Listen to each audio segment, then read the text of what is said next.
Welcome back to Inside Politics here on KTN News. Now, we are talking about the BBI rallies. And this past week, after the Mombasa rally, the Tanga Tanga group of the ruling Jubilee Party convened a meeting in Naivasha, which they say it was a parliamentary group meeting. The party denied that, but they made resolutions, one of them being to hold parallel rallies to attend the main BBI meetings, but also organize their own meetings. Later on, they decided against that position.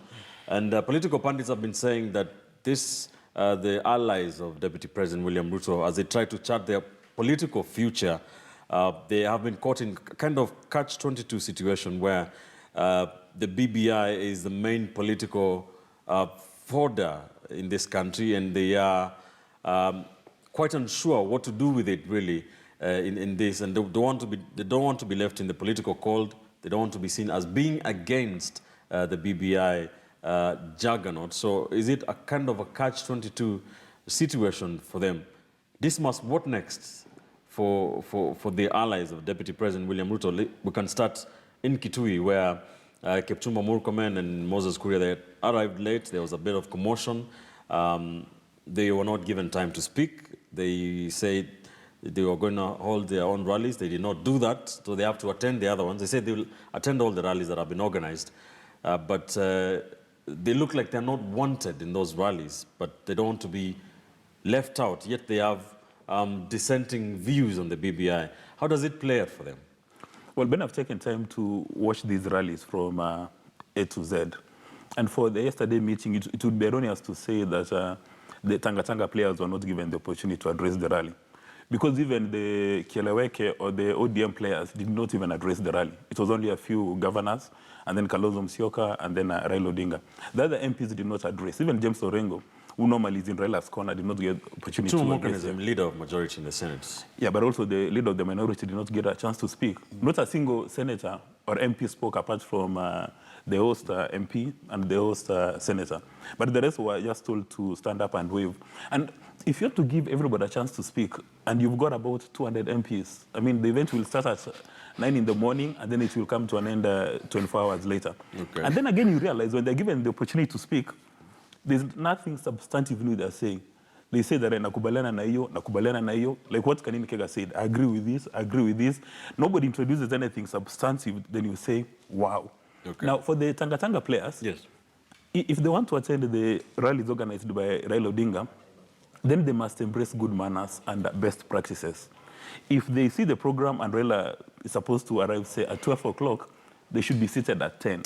They shouldn't come late and hope they're going to be given red carpets. Forget about the rallies. Mm-hmm. What next for them politically?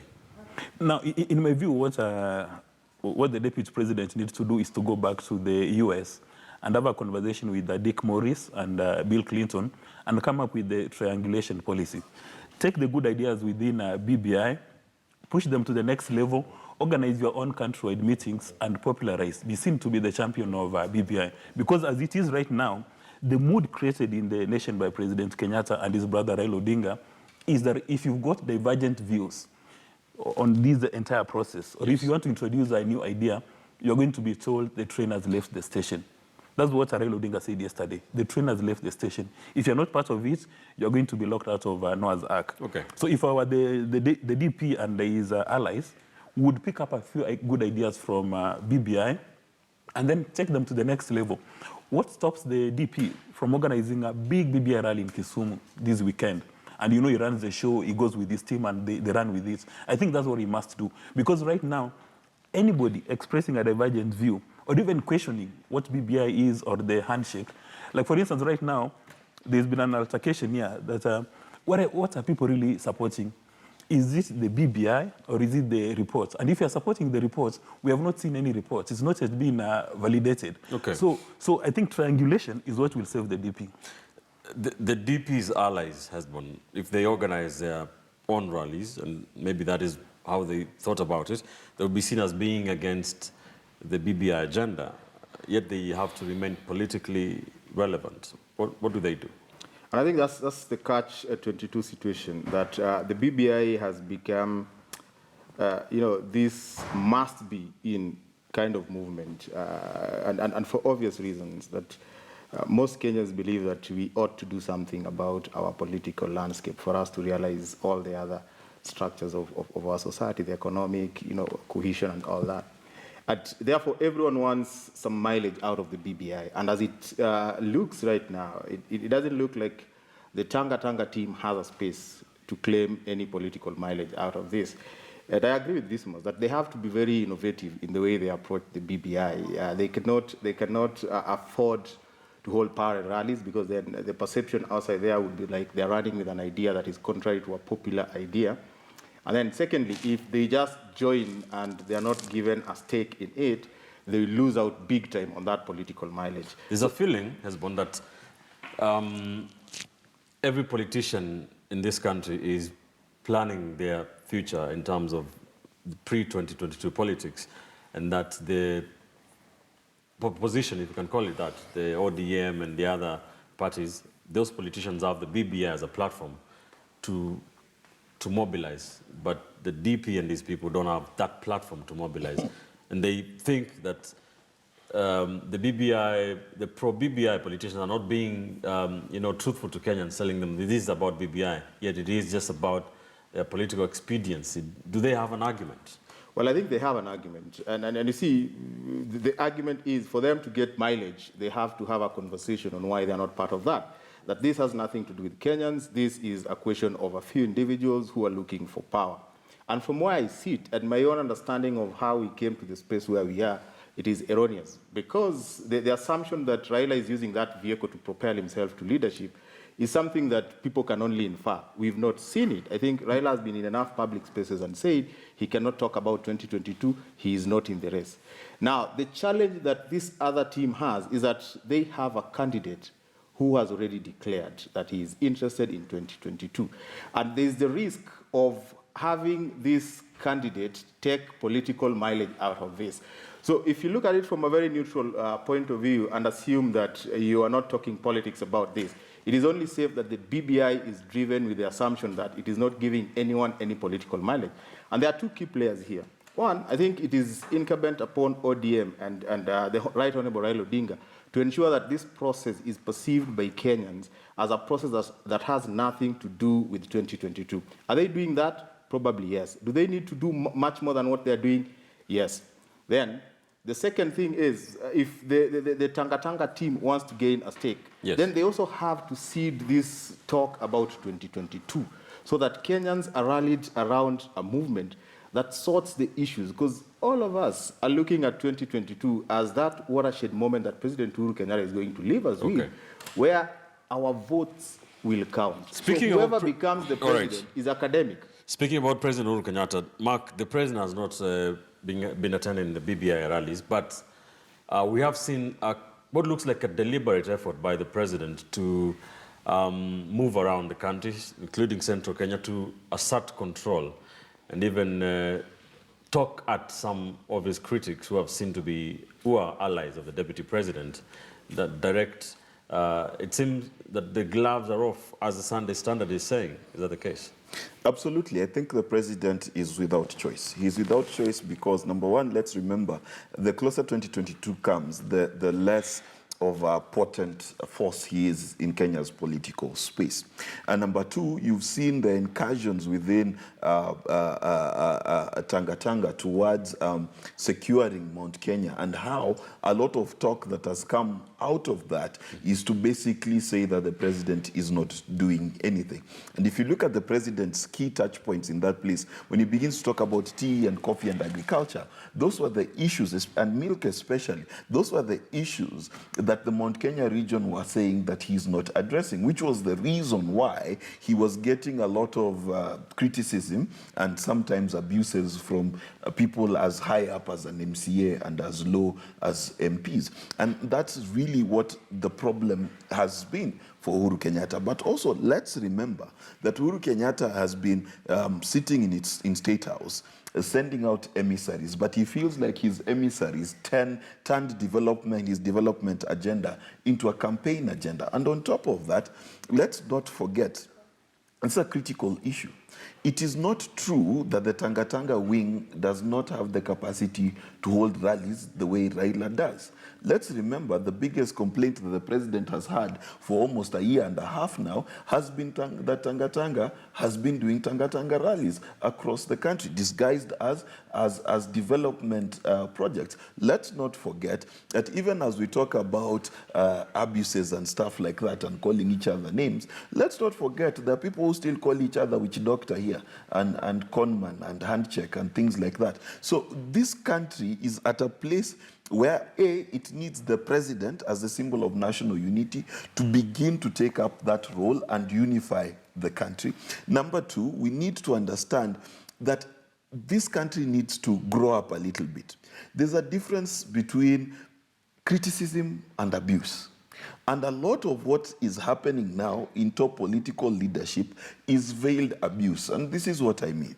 A lot of the time you will see Ruto never say anything wrong about the president, but see his minions in Tanga Tanga do the insulting and the bad talking.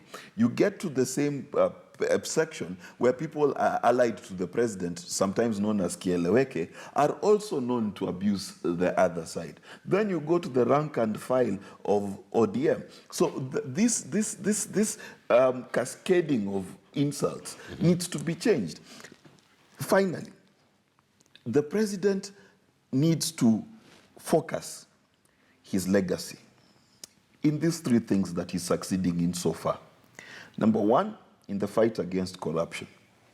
He is probably the only president in Kenya's history who's seen a sitting CS, a sitting governor, be removed from office because of corruption. He needs to focus that conversation. Right. Secondly, he needs to focus the conversation around BBI. Thirdly, he needs to focus the conversation around his legacy in terms of food security, manufacturing, health, and housing. Okay. He needs to solidify those things. And that's why he's moving around the country. Now focuses the conversation away from Tanga Tanga and 2022 Right. and who's going to succeed, and begins to focus on the KCC creamery and is it going to be built or not. Kipchumba, you're a political thinker. The Tanga Tanga wing organized, said they will hold parallel rallies, then they decided against that. Why would they do that? And is the deputy president being forced to play catch up? Because if Tanga Tanga organized rallies, they will be seen to be the government that is the government of the day being involved in politics rather than working. Yet they are competing against people who are organizing rallies every weekend. Is he playing catch up? Ben, if I were to hypothesize the whole situation, this is how I look at it. One, in political power, according to what the art of war taught us, is that when you are planning for a war, you do not spend most of your time in unnecessary battles, which might not really have an impact in your final war. The war here being 2022, the small battles being BBI and the small the dramas around those podiums. Right. The thing is this, when you look at the deputy president, most of his allies have been persecuted here and there. It might not be said loudly, but when you look at the whole thing, his allies have faced persecution. So what do you do to avoid further burnout of your supporters?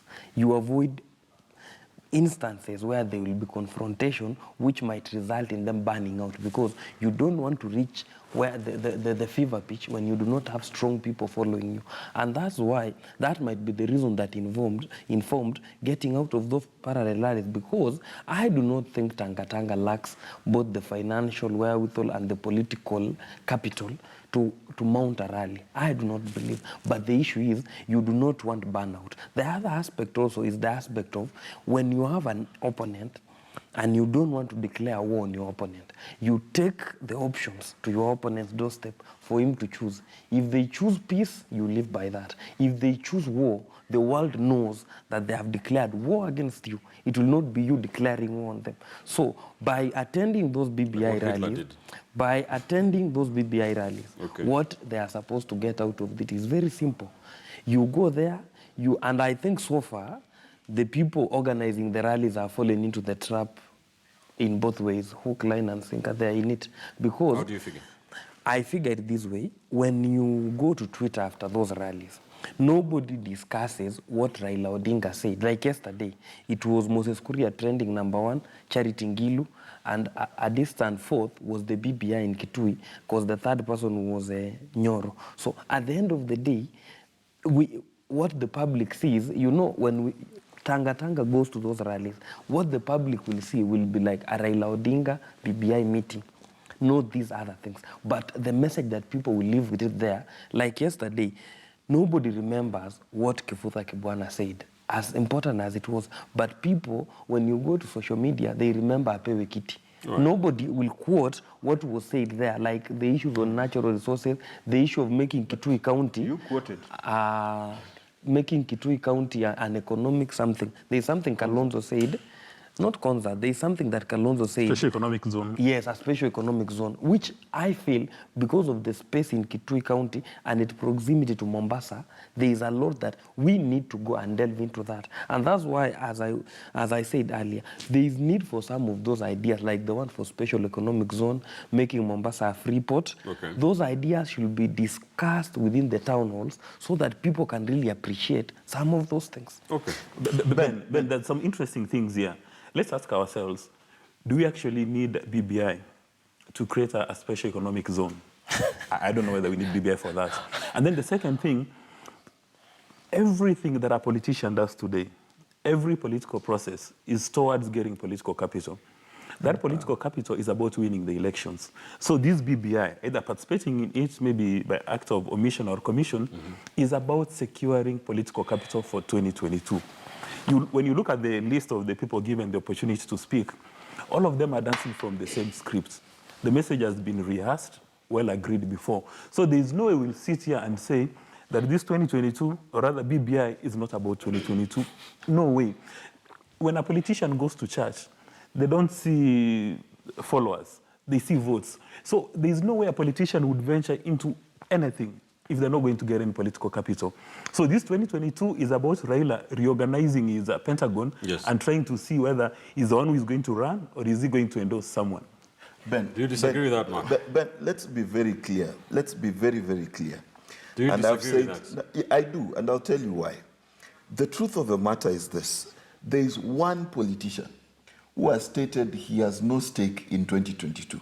He's not going to run. Despite what people have said, that is Uhuru Kenyatta. Now, unless we're going to propose a constitutional change, that remains to be true. Therefore, the truth of the matter is this. There are very few times in the history of a nation that you get to have a peacetime constitutional review. It is not a must that we look at BBI only in terms of 2022. And if we do that, then we forget something critical. That even for those same politicians, for them to be able to campaign in 2022, they must answer the question of what do they do for us during this season.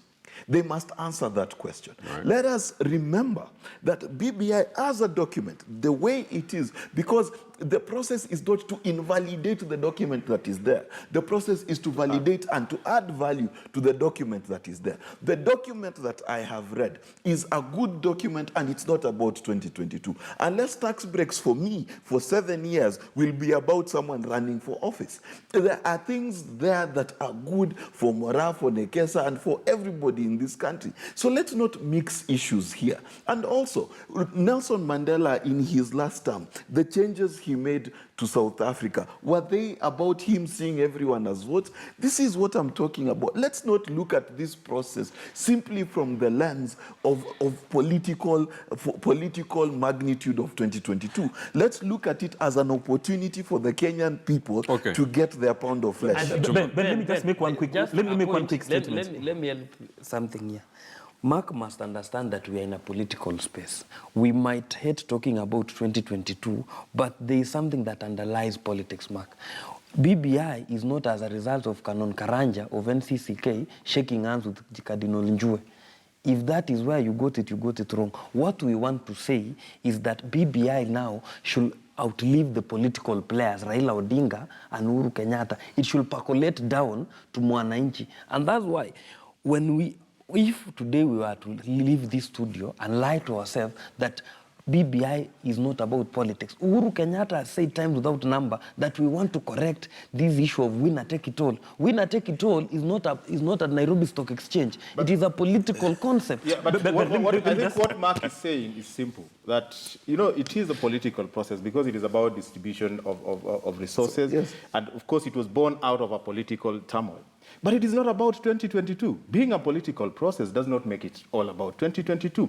And then secondly, if we start saying that all these things can be done without the BBI, why were they not done? Okay. Now, let me just finish. They were not done because that political environment was not there. Let us not forget that in 2018, January, this country was still in serious tension. Things were not happening in ODM and NASA zones. So we have an opportunity through BBI to have those conversations emerge from the local mwananchi. And we should not deceive Kenyans that BBI is a political process and that is the alpha and omega of BBI. There are town hall meetings. So what this mass is supposed to tell people is, if there is a way of creating an economic zone in Kisii or in the greater South Nyanza region, then there are the people in South Nyanza, they know how economic zones can be created. They know the economic resources that are there. Then they need to go and voice those things in BBI. We cannot lie to them that this thing is top down. This thing is actually bottom up. There is something simple. There is something simple that does not need BBI. At times, we burden BBI so much. Even with that stop reggae thing, we burden BBI with very many. There are simple things. Like today, if you want to make peace, if you want to make a coconut a cash crop, do you need BBI? There are things that you just need. There are things like the issue of environment and stiff penalties. Yes. You do not need BBI. You just need a county assembly to pass the law. But the issue is this, Bichachi. Listen, the issue is this. What we need to tell Kenyans is that BBI has brought a chance for Kenyans to talk, which is actually, if you want to depoliticize our problems, we need to ask ourselves, why do we have divisive elections? That is where Kenyans need to come together and talk, not to come and discuss what do we do to milk, because there are some of the things... Allow me to address this. Let me make that issue.